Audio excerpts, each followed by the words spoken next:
At dawn on the ninth day of the month of Tammuz in the year 701 before the Common Era, a massive column of dust rose on the western horizon of the Judean foothills.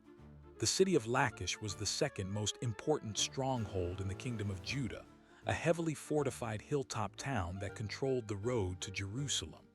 The people on the walls saw what was coming. They had seen it before in reports from the north, but now it was here.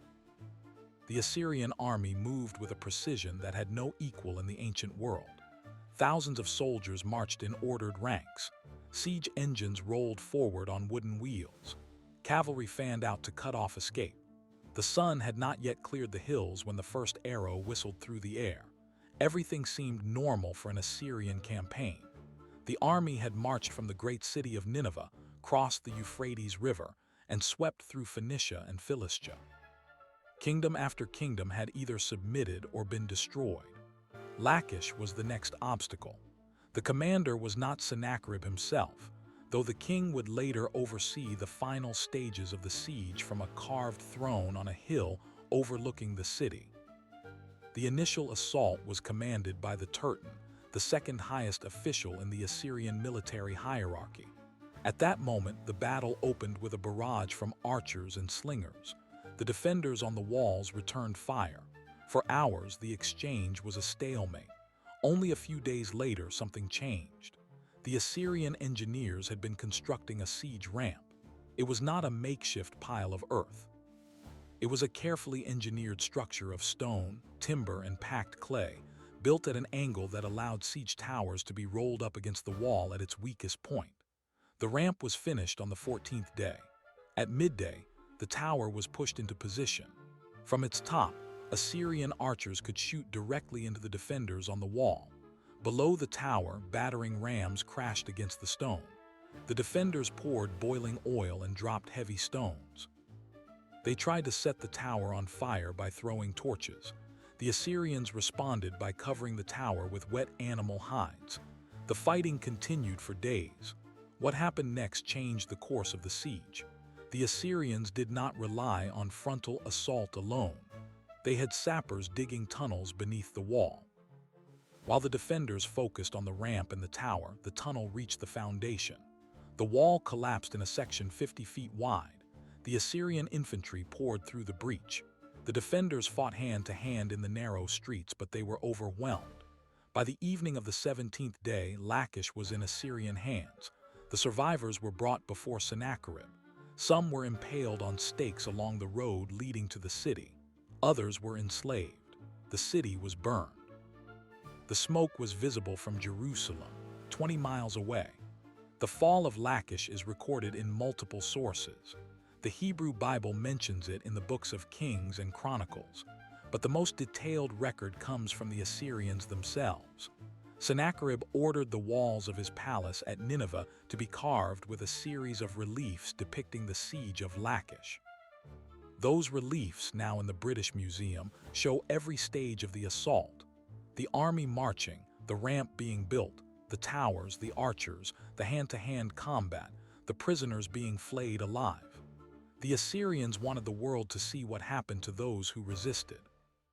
How did one empire become capable of this level of destruction? To understand the Assyrian war machine, you have to go back centuries before Lachish. The Assyrian Empire did not begin as a military superpower. It began as a small city-state located on the upper Tigris River, surrounded by more powerful neighbors. For hundreds of years, Assyria was dominated by the Mitanni Empire to the west and Babylonia to the south. The turning point came around the 14th century before the Common Era, when Assyria broke free and began to expand. But the true machinery of conquest was built later, in what historians call the Neo-Assyrian period, roughly 900 to 600 years before the Common Era. The Assyrian army was not a single monolithic force. It was a system of overlapping components, each designed to solve a specific military problem. At the core was the standing army. Unlike many ancient kingdoms that relied on levied farmers who went home after the harvest, Assyria maintained a professional force that trained year-round. These soldiers were equipped with iron weapons. Iron was harder and cheaper than bronze, and the Assyrians had access to abundant iron deposits in the mountains of Anatolia. They equipped their infantry with iron swords, spears, and scale armor. They developed the composite bow, made from layers of wood, horn, and sinew, which could shoot farther and with more force than a simple wooden bow. An Assyrian archer could hit a target at 200 paces. On horseback, that range was even more deadly. The cavalry was a relatively new addition to ancient warfare when Assyria adopted it. Earlier empires, like the Hittites and Egyptians, used chariots as mobile firing platforms.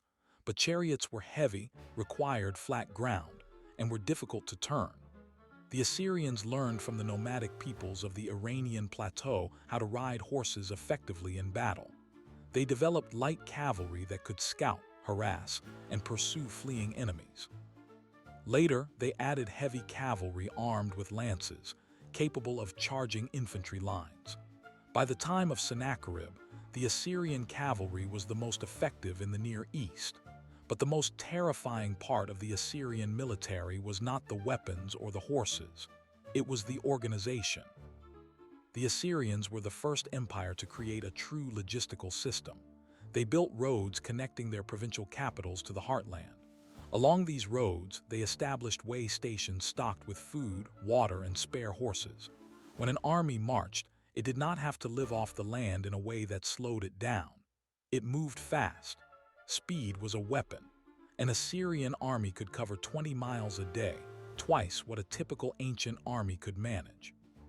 This meant they could appear at a city's gates before the defenders had time to gather reinforcements or repair walls. The chain of command was also standardized. The king was the supreme commander, but below him were officials with clear responsibilities. The Turtan was in charge of major campaigns. The Rab Shah Rishi was the chief of the royal guard. The Narkabt was the cavalry commander. Reports were written on clay tablets and sent back to Nineveh using a relay system of messengers. The empire was governed by a bureaucracy that tracked troop movements, grain supplies, and tribute payments with obsessive detail. Thousands of tablets have been excavated from the royal archives. They show that the Assyrian state thought of warfare not as a series of heroic deeds, but as a regular bureaucratic process. That process depended on terror. The Assyrians made no secret of their methods. When a city resisted, they did not simply defeat it. They systematically destroyed it. Walls were leveled. Fields were salted so nothing would grow. The population was killed, deported, or both. The reliefs and annals describe impalings, flayings, and beheadings in graphic detail. One inscription from the reign of Ashurnasirpal II reads, "I built a pillar over against his city gate. I flayed all the chiefs who had revolted. I covered the pillar with their skins. Some were walled up alive. Others were impaled on stakes on the pillar." This was not propaganda for internal consumption. It was a policy. The Assyrians believed that if the fear of their name preceded their army, fewer cities would resist, and fewer resources would be wasted on sieges. In many cases, that calculation worked. When the Assyrian army approached, envoys from smaller kingdoms often surrendered preemptively. They paid heavy tribute in gold, silver, timber, and slaves. They provided troops for the Assyrian campaigns. In return, they were allowed to keep their thrones, at least for a while. But the terror system had a flaw. It required constant reinforcement. If the Assyrians suffered a defeat, even a minor one, the reputation of invincibility cracked. Subject peoples would revolt, and the cost of reconquest was higher than the cost of initial conquest. The empire spent much of its later years putting down revolts in Syria, Babylonia, and the Zagros Mountains. The military system also required a constant inflow of resources to sustain itself. The standing army had to be paid. The iron mines had to be worked. The roads had to be maintained. All of this cost money, and that money came from tribute and plunder. When the empire stopped expanding, the revenue stream started to dry up. Provincial governors were expected to extract wealth from their territories, but they kept a share, and corruption was endemic. The bureaucracy that made the army efficient also made it expensive. What investigators have found, through both archaeological digs and textual analysis, is that the Assyrian Empire reached its peak under Sennacherib, and his successors Esarhaddon and Ashurbanipal. The capital at Nineveh was the largest city in the world at that time, with a population estimated at 150,000.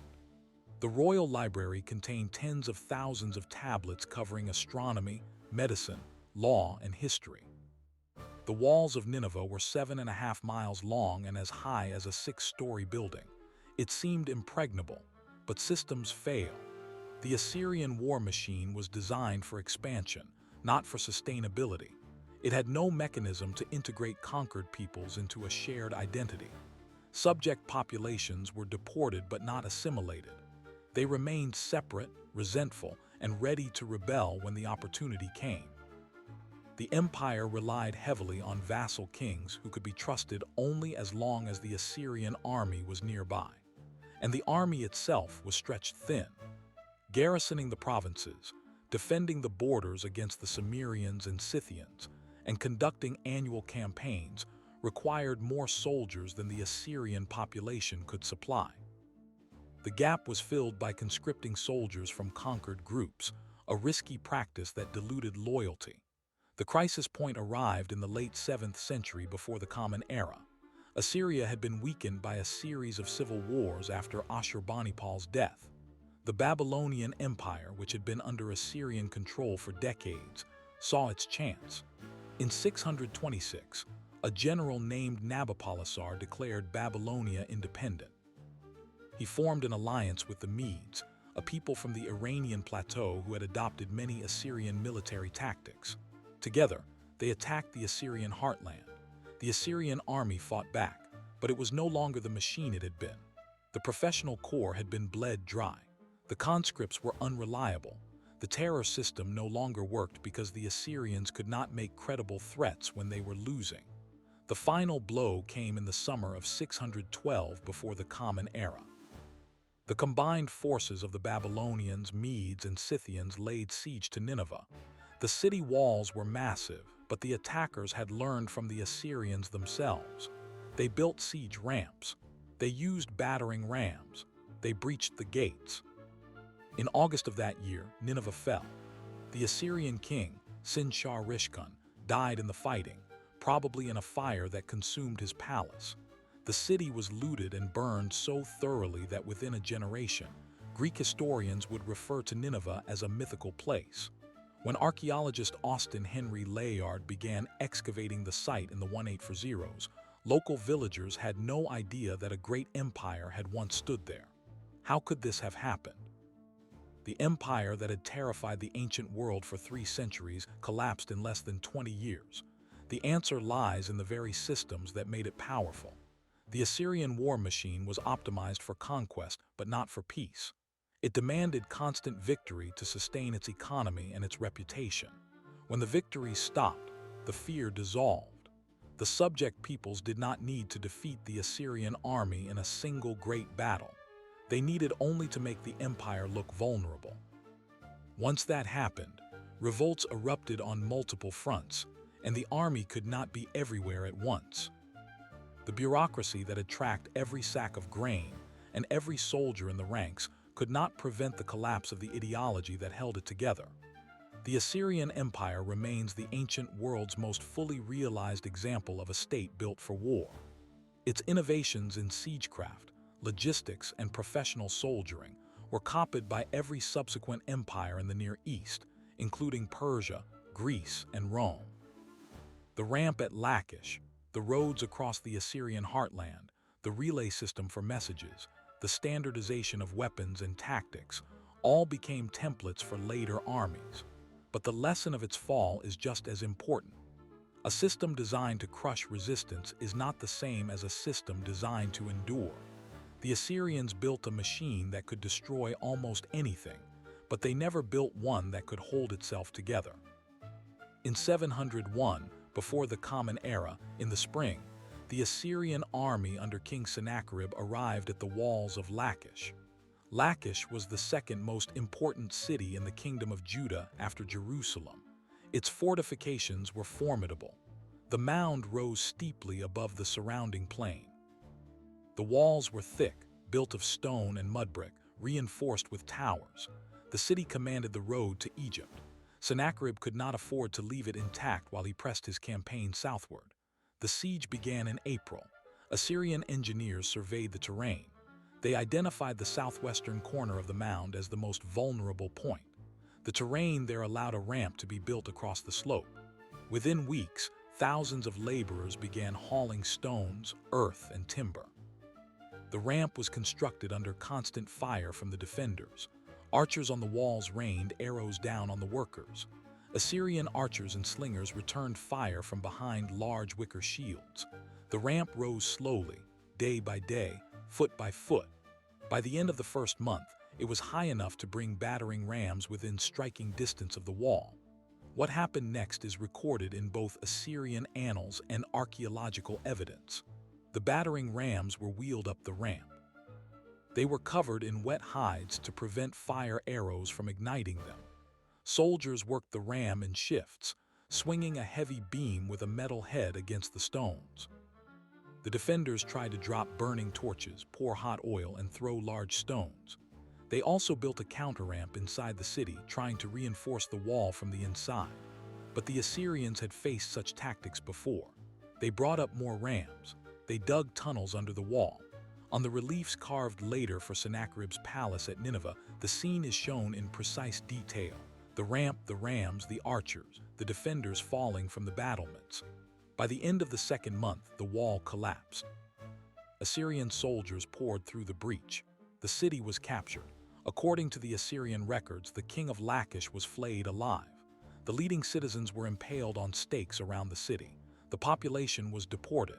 The city was burned. Archaeologists later found a mass grave of approximately 1,500 people near the site, including men, women, and children. Many of the skeletons showed signs of violent death. The remains were not buried in any organized fashion. They were simply dumped. The Assyrians did not bury their enemies. Sennacherib then marched toward Jerusalem. He surrounded the city and sent his chief officer, the Rabshakeh, to demand surrender. The speech was delivered in Hebrew so the people on the walls could understand. The officer listed the fates of other cities, Hamath, Arpad, Samaria, and now Lachish. He asked how Yahweh could save Jerusalem when the gods of those other cities had failed. The Judean king Hezekiah sent tribute. He stripped the gold from the temple doors to pay. Sennacherib accepted the tribute and returned to Nineveh. Jerusalem was spared. The Assyrian annals claim that Hezekiah was shut up in Jerusalem like a bird in a cage. The Hebrew Bible records that an angel of the Lord struck down 185,000 Assyrian soldiers in the night. No archaeological evidence supports that plague, but the fact remains that the Assyrian army did not take Jerusalem. It was one of the rare failures in an otherwise unbroken string of victories. How could this happen? The siege of Lachish was a textbook Assyrian operation. It used all the tools the empire had perfected. The iron-headed battering rams, the ramp, the coordinated archer cover, the tunneling, the use of deportations. The system had been refined over generations, but the system had limits. A campaign season was only a few months long. The army could not stay in the field year-round because it needed to feed itself and its horses. The grain supply, the water supply, the fodder for thousands of horses and mules had to be managed with precision. When a siege dragged on too long, the army risked running low on supplies or facing rebellion at home. Jerusalem held out long enough that Sennacherib accepted tribute rather than commit to a prolonged siege. The system could be stalled. Investigators, in this case historians and archaeologists, have studied the siege of Lachish more thoroughly than almost any other battle of the ancient world. The reliefs from Sennacherib's palace are now in the British Museum. They provide a visual record of every stage of the operation. The ramp itself was excavated in the 193's rows by a British expedition led by James Starkey. Starkey found the remnants of the ramp still in place, along with hundreds of arrowheads, sling stones, and fragments of iron chains. He also found a large pit filled with charred bones, evidence of the mass execution that followed the capture. The dig was interrupted when Starkey was murdered by Arab insurgents in 1938, but the data had already been collected. Later excavations in the 1970s and 1980s by Israeli archaeologists confirmed the details. What systems failed? For the defenders of Lachish, the failure was one of resources. They could not match the Assyrian logistical machine. The Assyrians had brought enough timber, stone, and iron to build a ramp that required tens of thousands of tons of material. They had enough archers to suppress the walls. They had enough engineers to dig tunnels. The Judeans had no answer for that level of industrial warfare. For the Assyrians, the system worked exactly as designed, but the same system that crushed Lachish could not take Jerusalem. The difference was not in Assyrian capability, but in timing. Hezekiah's tribute arrived at the right moment. Sennacherib calculated that the cost of taking the city was higher than the value of the plunder. The terror system had a price tag. The siege of Lachish also reveals something about how the Assyrians managed their empire. The brutality was not random, it was calculated.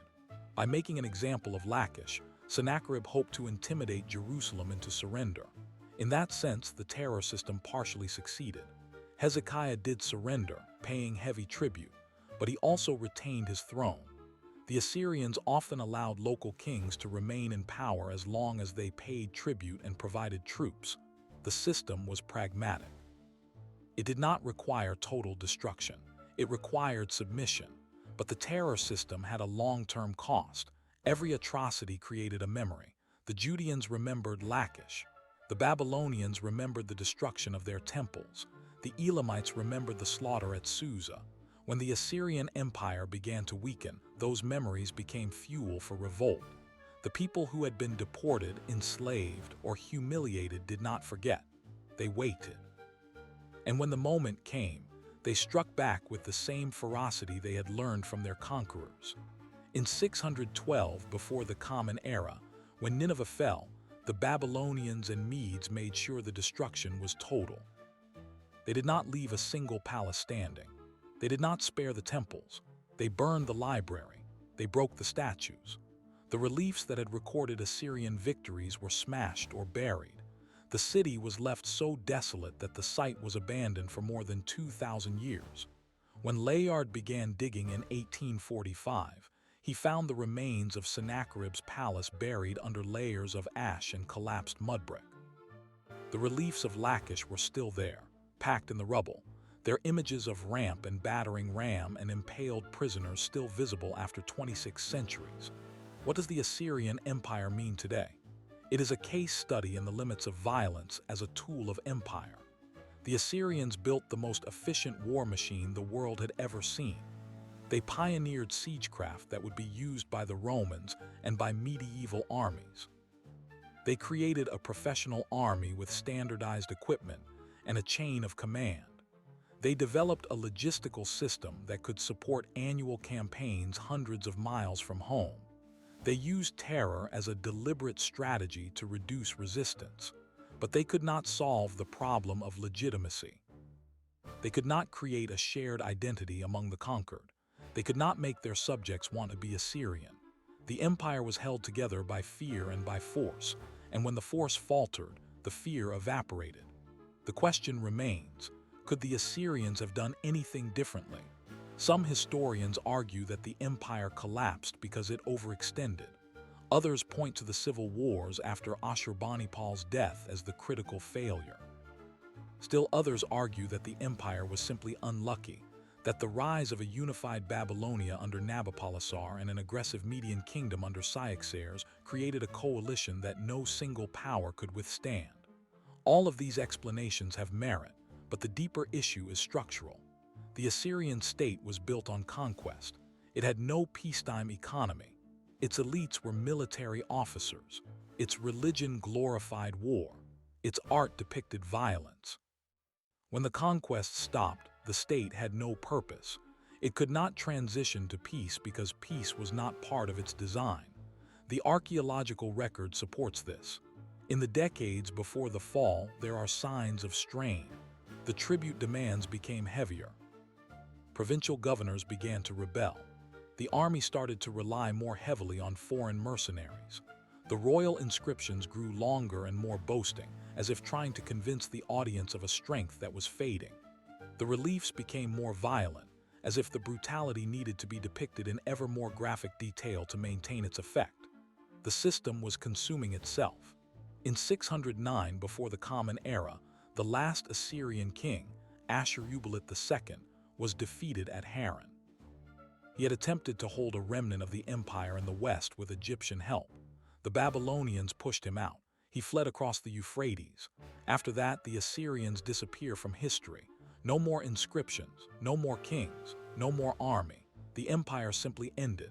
The war machine that had terrorized the ancient world for 3 centuries was gone, but its methods did not die. The Persians adopted Assyrian siege techniques. The Greeks learned from Persian siegecraft. The Romans studied Greek manuals. The medieval castles with their towers and ramparts owed a debt to Assyrian engineering. The concept of a professional standing army, equipped with standard weapons, paid from a central treasury, and organized into units with clear chains of command, is an Assyrian invention. So is the use of terror as a deliberate policy. Both have shaped the way wars are fought and empires are built ever since. The story of the Assyrian Empire is not just about the past. It is about the relationship between power and fear, between efficiency and cruelty, between the machine and the people it is supposed to serve.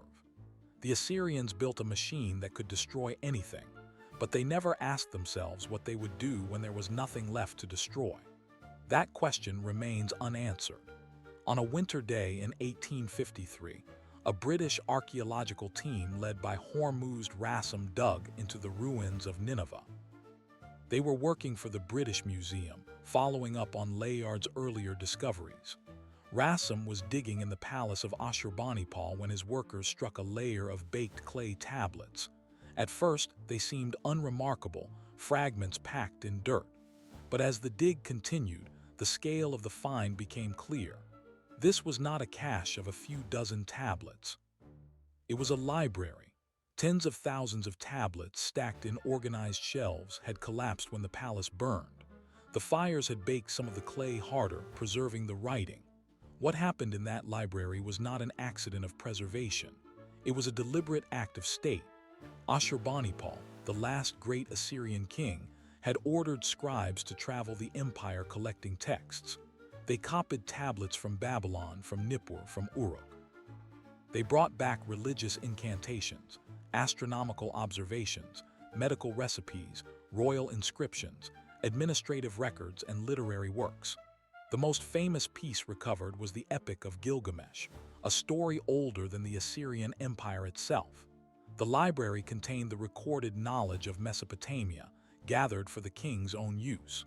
Ashurbanipal prided himself on his literacy. He claimed in his inscriptions that he could read the writing from before the flood. The library was both a political statement and a personal collection. But the library also contained something else: correspondence between kings and officials, treaties with vassals, intelligence reports from spies.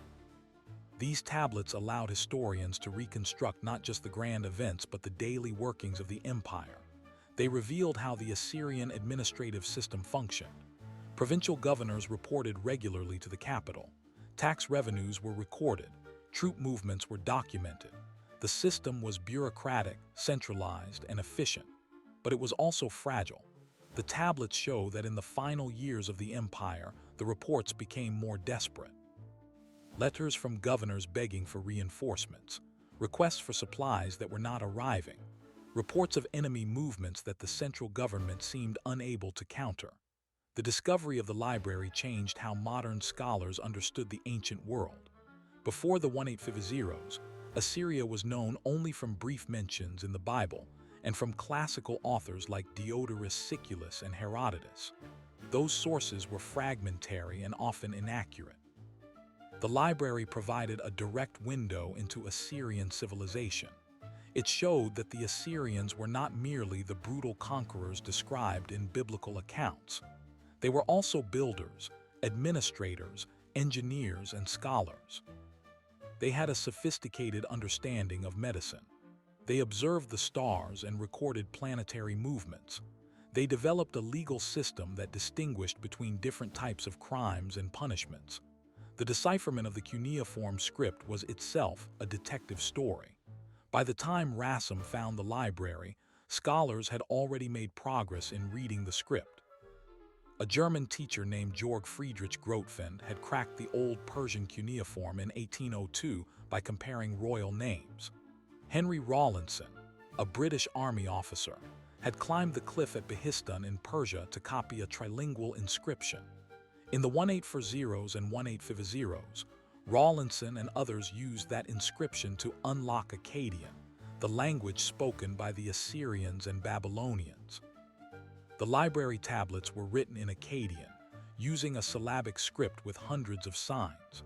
Once the script was readable, the library transformed from a collection of mysterious symbols into a historical record. One of the most significant tablets found in the library is the Assyrian king list. It records the names of all Assyrian kings from the earliest times down to Ashurbanipal. It gives the lengths of their reigns and, in some cases, their relationships. The list is not entirely accurate. It omits some kings and invents others for political reasons, but it provides a chronological backbone for Assyrian history. Another key document is the Synchronistic Chronicle, which lists interactions between Assyrian and Babylonian kings.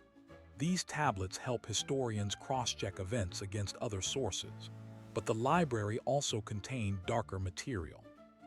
There are tablets describing the methods of torture and execution used against enemies.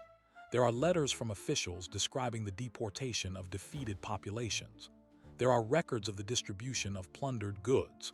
The library does not hide the imperial violence. It documents it as mundane administrative fact. For the Assyrian scribes, recording the number of captives taken in a campaign was no different from recording the number of sheep delivered as tribute. The library was destroyed when Nineveh fell in 612 BCE. The fire that consumed the palace also preserved the tablets. The clay was baked hard, and the rubble protected them from the elements for 2.5 millennia. When Rassam's workers broke through the debris, they were handling the aftermath of a destruction that had been total. The city was so thoroughly ruined that later travelers could not even locate it. The site had been covered by sand and soil. The mounds were known to local people, but no one knew they covered an imperial capital. The rediscovery of Assyria in the 19th century coincided with the rise of modern European imperialism. British and French archaeologists were competing to find the most dramatic artifacts. They shipped entire palace reliefs to London and Paris. The Sennacherib reliefs from Nineveh, including the Siege of Lachish, were removed from the walls and packed in crates. They were reassembled in the British Museum, where they remain one of the most popular exhibits. This process of removal was itself a form of appropriation.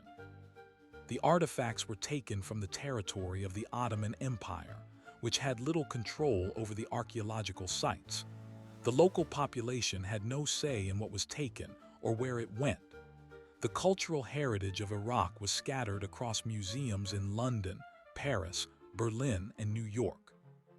In recent decades, this has become a controversial subject. Some historians have argued that the removal of the reliefs and tablets was a form of colonial plunder.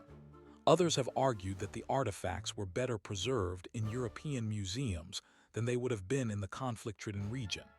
The debate continues, but the fact remains that the Assyrian Empire is now understood largely through artifacts that were taken out of their original context. The reliefs of Lachish, for example, were originally part of a palace in Nineveh, over 400 miles from Lachish itself. They were created to glorify the king. Now they sit in London, viewed by millions who may never visit the site of the siege. What does the excavation of Nineveh reveal about the Assyrian Empire? It reveals the scale of the destruction that ended it. The layers of ash in the palace debris indicate a fire that raged for days. The walls of the palace were 12 feet thick in some places, built of mud brick that turned to powder when exposed to enough heat. The statues were broken, the reliefs smashed. The library tablets were scattered across the floor. The Assyrian state had been so thoroughly dismantled that no subsequent power rebuilt the city. The site was abandoned, and the memory of the empire faded into myth. But the Assyrian legacy did not entirely disappear. The Neo-Babylonian Empire that replaced Assyria inherited many of its administrative practices. The Persians, who conquered Babylon in 539 BCE, adopted the Assyrian provincial system. The Greeks under Alexander the Great used Assyrian siege techniques. The Romans built their military manual on principles that had been developed in Mesopotamia. Even the biblical accounts of Assyria, though hostile, preserved the memory of its power. The Assyrian Empire became a symbol of pride before a fall, a lesson about the limits of earthly ambition. For modern scholars, the Assyrian Empire offers a case study in how states can use violence to maintain order. The Assyrians were honest about their methods. They did not pretend that their wars were defensive. They did not claim to be bringing civilization to barbarians. They stated plainly that they conquered for the glory of their gods and the enrichment of their king. The reliefs show impaled captives, decapitated enemies, and deportees being led away. There is no attempt to hide the brutality. This honesty is itself revealing. It suggests that the Assyrian elite believed that terror was an effective tool of governance. They thought that by showing what they could do, they would discourage resistance. Did it work? In the short term, yes. The Assyrian Empire lasted for about 3 centuries as a dominant power in the Near East. It absorbed dozens of kingdoms and city-states. It controlled territory from the Persian Gulf to the Mediterranean. It survived revolts, invasions, and internal coups. But in the long term, the terror system failed. It created a network of enemies who had no reason to be loyal. When the empire weakened, they turned against it. The same brutality that had cowed them now motivated them to destroy the source of their suffering. One of the most striking pieces of evidence for this is the Assyrian reliefs themselves. After Nineveh fell, the conquerors defaced many of the reliefs. They smashed the face of Sennacherib in some panels. They broke the hands off the Assyrian soldiers. They tried to remove the images of the king. This was not random vandalism. It was a deliberate act of symbolic destruction. The conquerors understood that the reliefs were meant to project power. By destroying them, they were telling the Assyrian gods that their protection had failed. They were also telling future generations that the Assyrian king was no longer worthy of respect. The end of the Assyrian Empire was not a single event but a cascade. The death of Ashurbanipal around 627 BCE triggered a succession crisis. His sons fought over the throne. The Babylonian rebellion gained strength. The Medes, a people from the Iranian plateau, saw an opportunity. In 626 BCE, Nabopolassar declared himself king of Babylon. Over the next 14 years, he fought a series of campaigns that gradually pushed the Assyrians back. In 614 BCE, the Medes captured the Assyrian religious capital of Ashur. In 612 BCE, the combined forces of the Babylonians, Medes, and Scythians laid siege to Nineveh. The city fell after about 3 months. The Assyrian king at that time, Sin-Shar-Rishkun, died in the fighting. His son, Ashur-uballit II, escaped to Haran and tried to hold a remnant of the empire. He held out for 3 more years before being driven into the desert. After Haran fell, the Assyrians disappear from the historical record as a political entity. Some Assyrians survived as a distinct ethnic group. They continued to speak a version of Aramaic, the language that had become the lingua franca of the empire.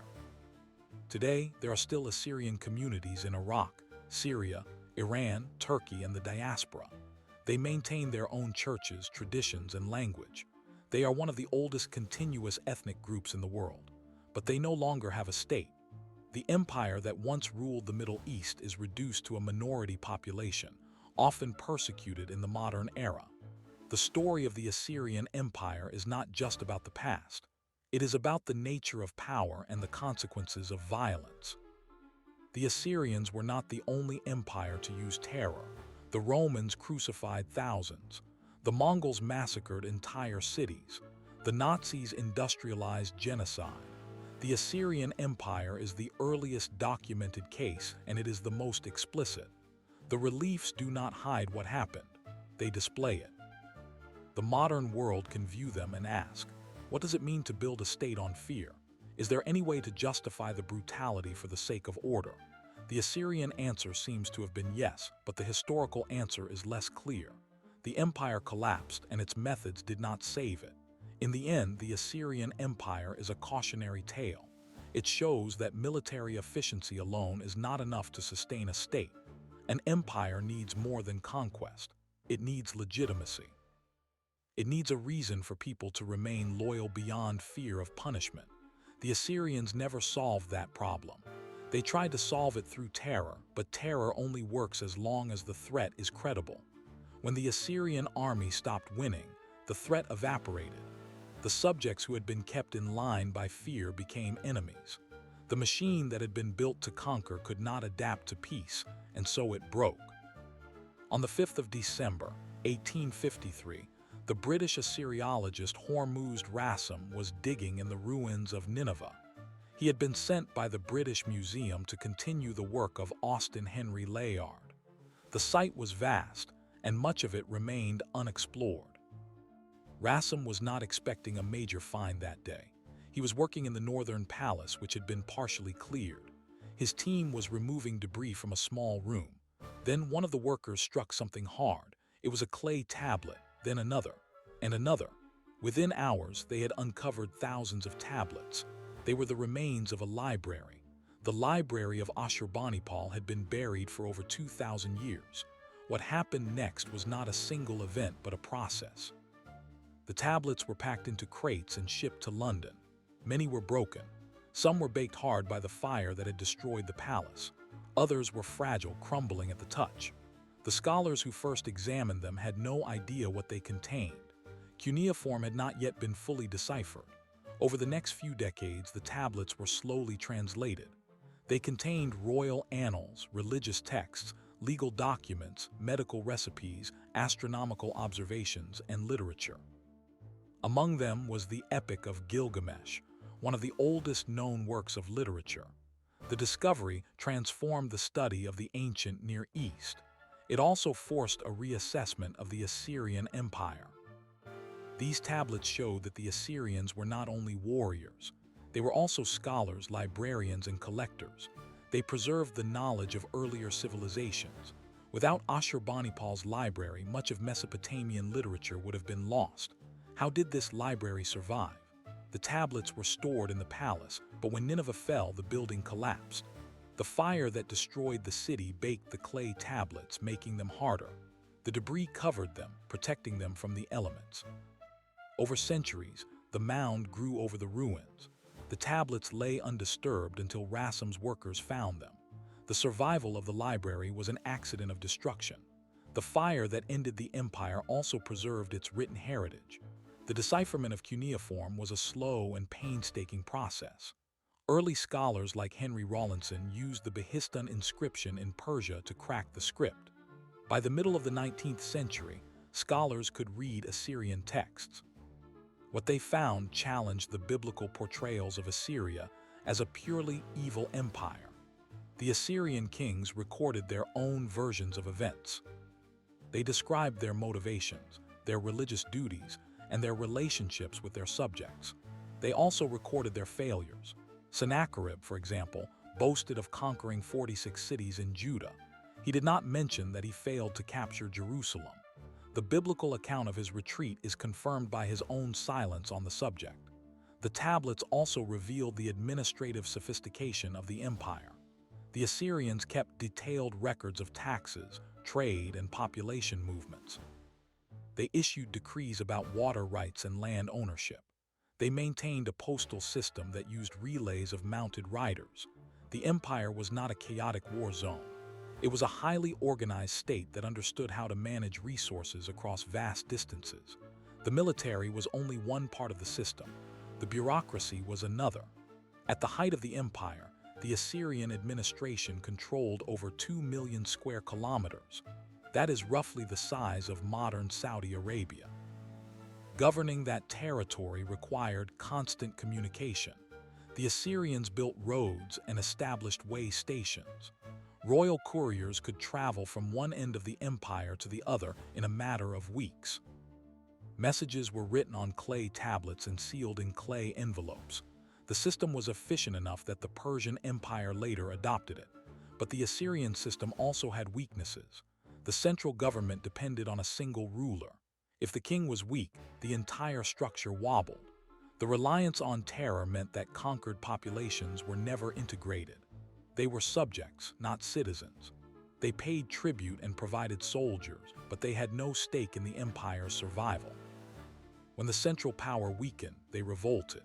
The Babylonian rebellions were a constant drain on Assyrian resources. Each rebellion required a campaign, and each campaign cost money and lives. Over time, the cost of maintaining the empire exceeded the benefits. The end came quickly by historical standards. After the death of Ashurbanipal, the empire fractured. The Babylonians under Nabopolassar rebelled. The Medes invaded from the east. The Scythians swept in from the north. The Assyrian army, which had been the best in the world, was stretched thin. It could not fight on multiple fronts. The fall of Nineveh in 612 BCE was not a military failure alone. It was a systemic collapse. The empire had no reserve of loyalty to draw on. When the army lost, the subjects did not rally to defend the king. They joined the attackers. In the years after the fall, the Assyrian heartland was depopulated. The cities were burned and abandoned. The fields were left uncultivated. The population that survived either fled or was assimilated into the new empires. The Assyrians as a distinct political entity disappeared, but they did not vanish as a people. Aramaic, the language of the Assyrian administration, continued to be spoken. Christianity reached the region in the 1st century CE, and the Assyrian communities adopted the new religion. They retained their language, their traditions, and their identity. Today, there are approximately 2 to 3 million Assyrians worldwide. They are one of the oldest continuous ethnic groups in the world.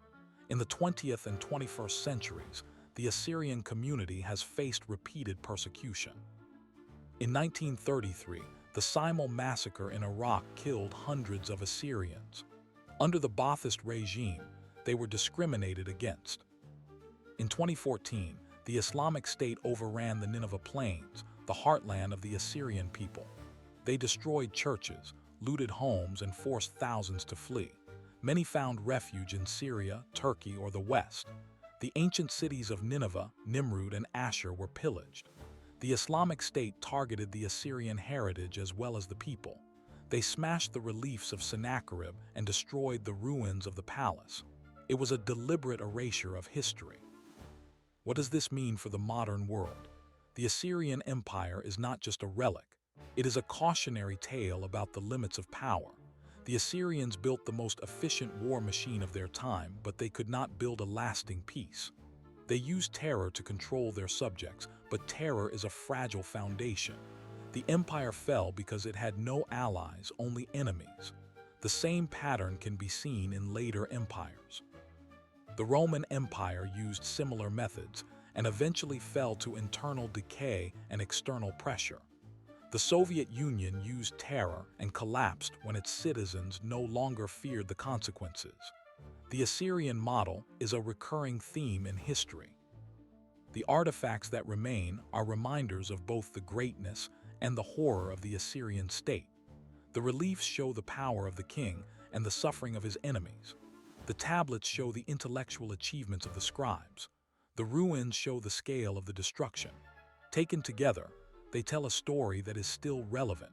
It is a story about how states can use violence to achieve short-term goals, but cannot rely on violence to sustain long-term stability.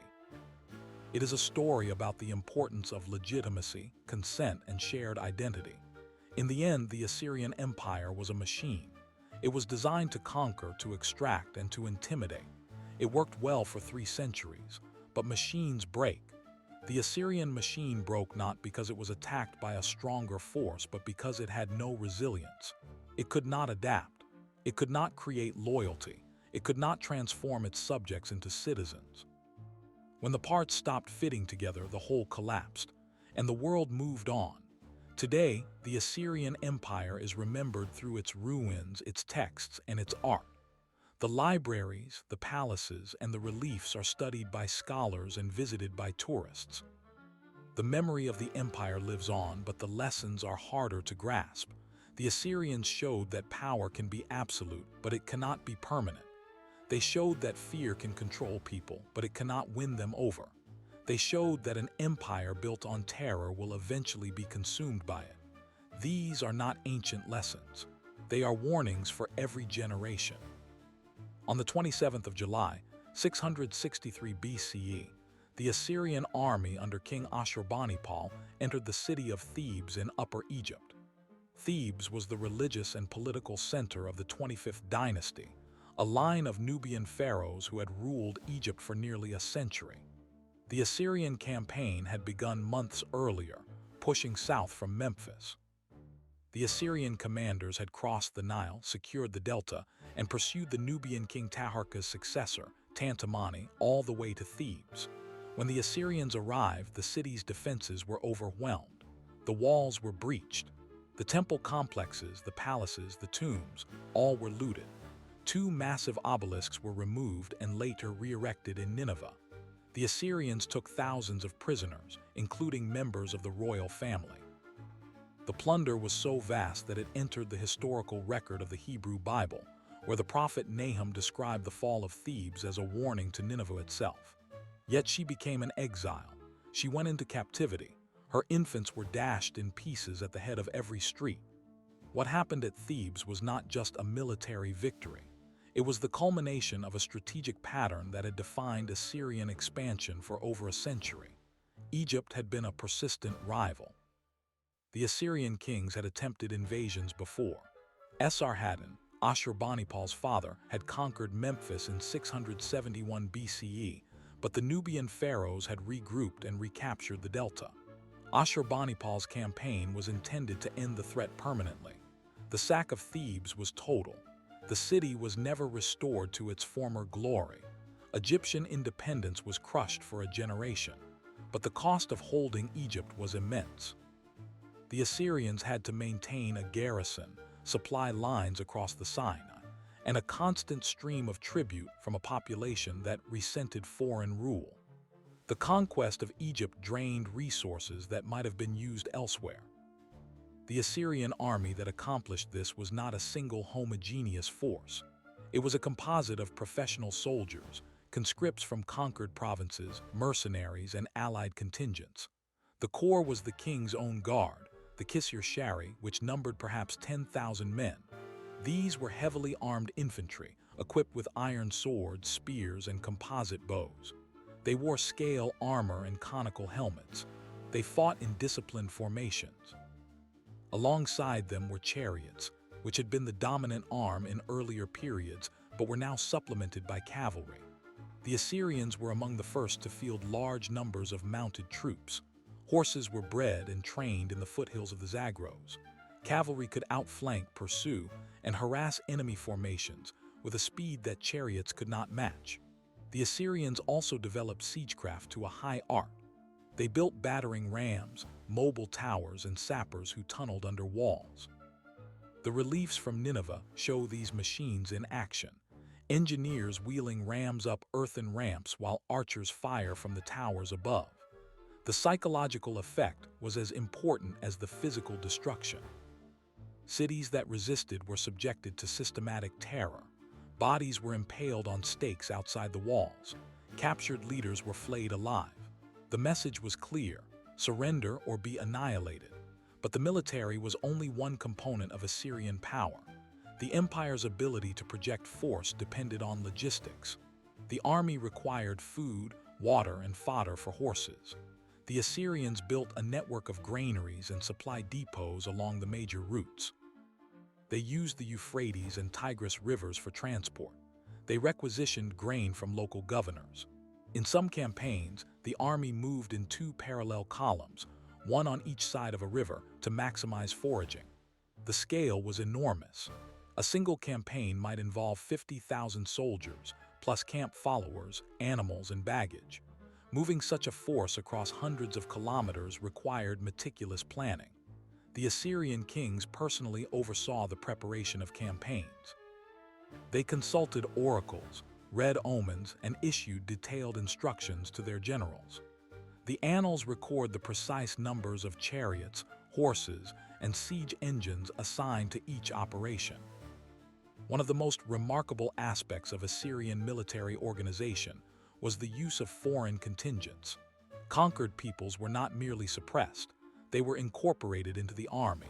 The Assyrians recruited archers from Elam, slingers from the Phoenician coast, and cavalry from the Iranian plateau. These troops were commanded by Assyrian officers and often stationed far from their homelands to prevent rebellion. The policy served two purposes. It diluted local resistance by removing young men from their communities, and it created a diversified force that could adapt to different terrains and tactics. The Assyrian army was, in effect, a multi-ethnic coalition held together by the king's authority and the promise of plunder. The empire's administrative backbone was the provincial system.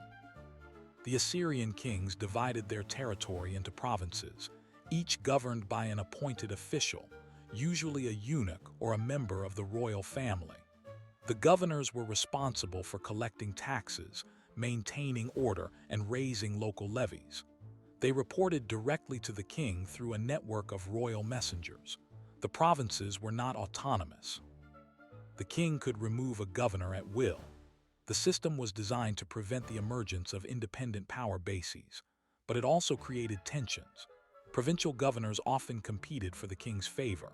They built their own palaces, assembled their own troops, and sometimes plotted against their rivals. The palace correspondence from Nineveh, discovered in the royal library, reveals a world of intrigue. Officials wrote to the king accusing each other of corruption, disloyalty, and incompetence. The king was the ultimate arbiter, but he could not be everywhere. The system depended on his vigilance. The Assyrian kings also invested heavily in infrastructure. They built roads, canals, and fortifications. The road network was essential for communication. Royal couriers could travel from the heartland to the Mediterranean coast in 5 days. The Assyrians used a relay system of post stations, each with fresh horses and supplies. Messages were written on clay tablets and sealed in clay envelopes. The king received reports from every corner of the empire within weeks. This speed of communication was unparalleled in the ancient world. It allowed the Assyrian court to respond quickly to revolts, raids, or natural disasters. It also allowed the king to micromanage his governors. The letters show that the king personally approved the appointment of minor officials, the allocation of timber, and the repair of temples. The economy that sustained all this was based on agriculture, tribute, and trade. The Assyrian heartland in northern Mesopotamia was fertile, producing barley, wheat, and dates. The state owned large estates worked by prisoners of war and debt slaves. Tribute flowed in from subject kingdoms: gold from Egypt, silver from Anatolia, cedar from Lebanon, horses from the east. The Assyrians also controlled major trade routes. They taxed merchants moving goods between the Mediterranean and the Persian Gulf. The wealth accumulated in Nineveh was legendary. The palace of Sennacherib, called the Palace Without Rival, was decorated with reliefs, glazed bricks, and imported woods. The gardens were planted with exotic trees and watered by an elaborate canal system. The city itself was surrounded by walls 12 kilometers in circumference, with 15 gates. The population may have reached 100,000, making it one of the largest cities of its time. Yet beneath the grandeur, the empire was brittle. The reliance on terror and tribute created a cycle of violence. Every rebellion was crushed, but every rebellion bred resentment. The Assyrians attempted to break this cycle through deportations. Entire populations were uprooted and resettled in distant provinces. The policy was intended to destroy local identity and prevent revolts.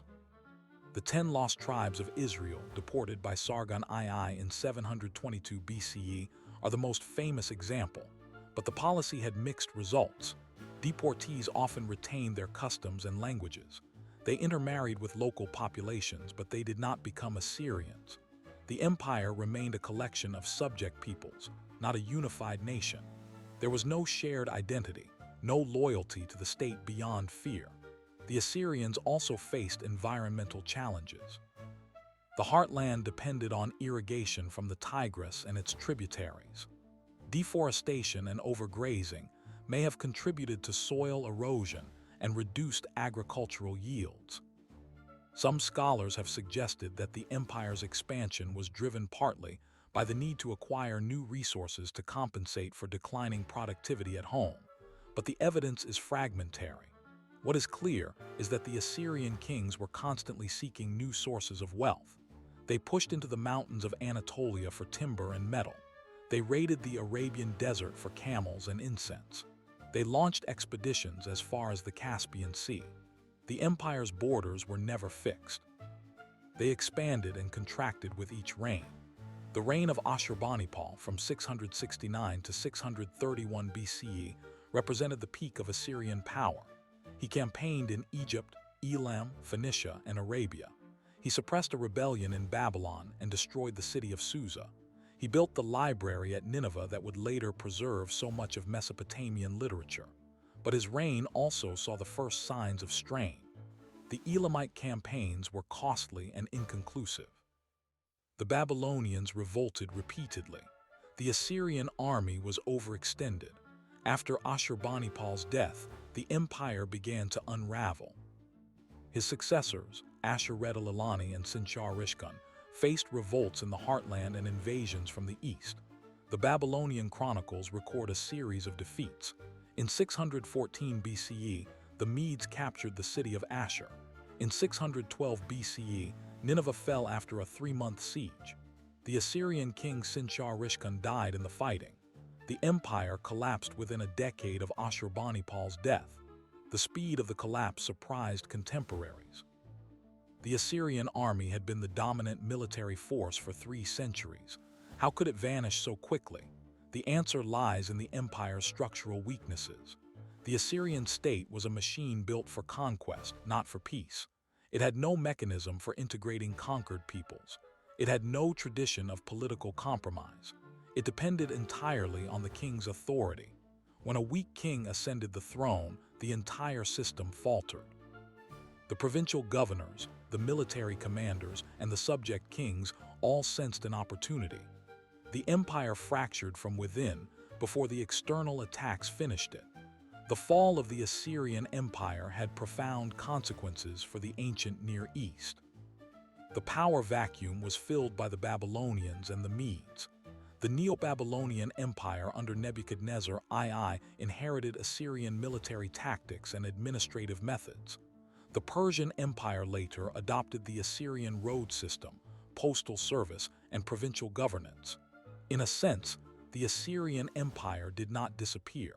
Its innovations became the foundation for later empires. The Assyrian model of centralized, militarized, bureaucratic rule influenced the Persians, the Romans, and eventually the modern state. But the human cost of that model is still visible. The reliefs from Nineveh and Nimrud show scenes of war, soldiers leading captives, impaled bodies burning cities. The Assyrians did not hide the violence. They celebrated it. The purpose of the reliefs was to demonstrate the king's power, but they also document the suffering of ordinary people. The annals record the numbers of prisoners taken, the amounts of plunder seized, the cities destroyed. These are not abstract statistics. They represent families uprooted, communities shattered, lives ended. The Assyrian Empire was a war machine, and war machines produce casualties. Today, the sites of the great Assyrian cities lie in ruins.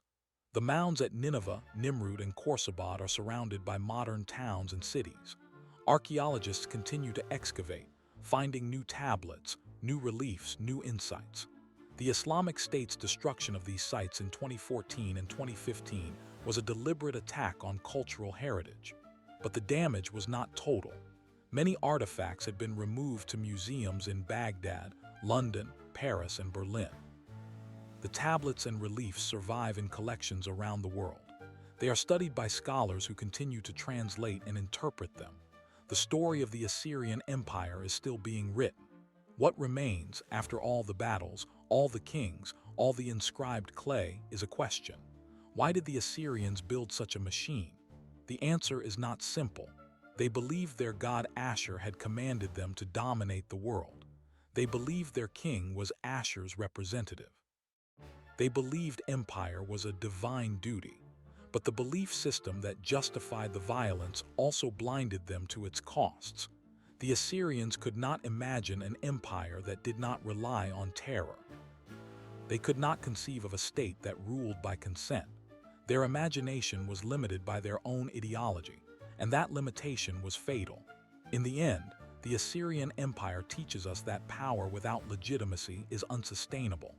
The most efficient war machine in the ancient world could not survive its own success. The terror it sowed was reaped by its successors. The cities it destroyed were rebuilt by others.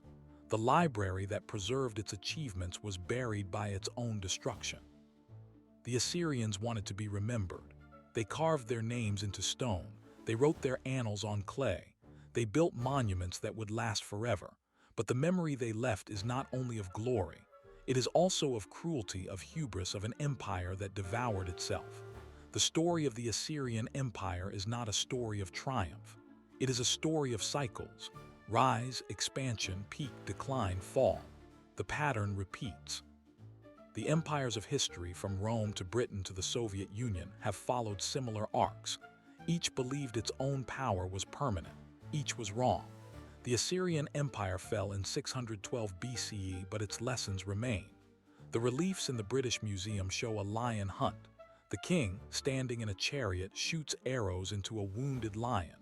The lion is magnificent, powerful, doomed. It is a metaphor for the empire itself.